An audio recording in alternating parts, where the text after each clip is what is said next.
Hello friends, நம்ம இன்றைக்கி சுவையான ரவா லட்டு தாங்க செய்ய போகிறோம். அதுவும் ஒரு சொட்டு நெய் இல்லாமல் நல்ல சாஃப்டான ரவா லட்டு தாங்க செய்ய போகிறோம். ரொம்ப ஈஸியாக செஞ்சிடலாங்க. இப்போ வாங்க எப்படி செய்யலான்ட்டு பார்க்கலாம். ஒரு மிக்ஸி ஜார் எடுத்துக்கலாங்க. இதில் ஒரு கப்பு ஜீனி எடுத்துக்கிறேங்க.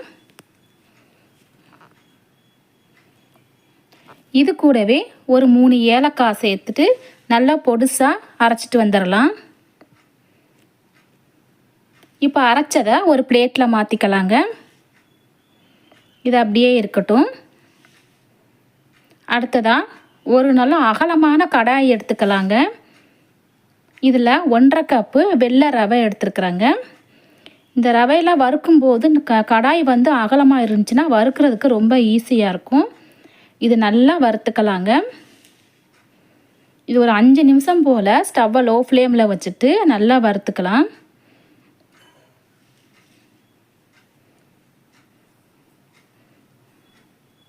இப்போ நல்லா வறுத்தாச்சுங்க. இப்போ அடுத்ததாக ஒரு 1/2 கப்பு துருவின தேங்காய் எடுத்துருக்குறேங்க. அதையும் சேர்த்துட்டு இது கூட நல்லா வறுத்துக்கலாம். தேங்காயெல்லாம் தனியாக வறுக்கணுன்ட்டு அவசியம் இல்லைங்க, அது கூடவே வறுத்துக்கலாம். இதையும் ஒரு 5 நிமிஷம் போல் வறுத்துக்கலாம். ரவையும் தேங்காயும் நல்லா வறுபட்டால் போதுங்க. இப்போ நல்லா அந்த தேங்காய் சேர்க்கும்போது அங்கங்கே கட்டிகள் இருக்கும். நல்லா கரண்டிலே அப்படியே உடச்சி விட்டுறலாம்.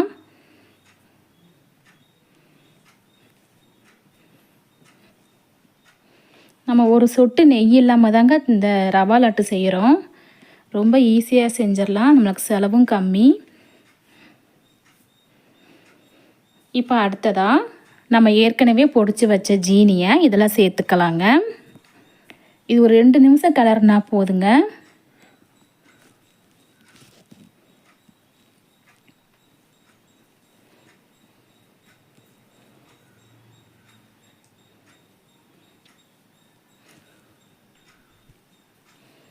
ஒரு 2 நிமிஷம் கிளறினதுக்கப்புறமா ஸ்டவ்வை ஆஃப் பண்ணிடலாம். அந்த கட்டிகள் இல்லாமல் நல்லா உடச்சி விட்டுறலாங்க. இந்த ரவா லட்டு ரொம்ப ஈஸியாக செஞ்சிடலாங்க. இப்போ இது கூடவே காய்ச்சின ஆறுன பால் சேர்த்துருக்கேன். ஒரு 1/4 டம்ளர் சேர்த்தா போதுங்க. இது கூட சேர்த்துட்டு இப்போ மறுபடியும் ஸ்டவ்வை ஆன் பண்ணிவிட்டு நல்லா ஒரு தடவை கலந்து விடலாங்க. நம்ம ஜீனி பவுட்ரு சேர்த்துருக்கனால நல்லா கொஞ்சம் இலகி வந்துடும். அதனால் 1/4 டம்ளர் பால் சேர்த்தாலே போதுங்க. இப்போ பாருங்கள், நல்லா இலகி வந்துடுச்சுங்க.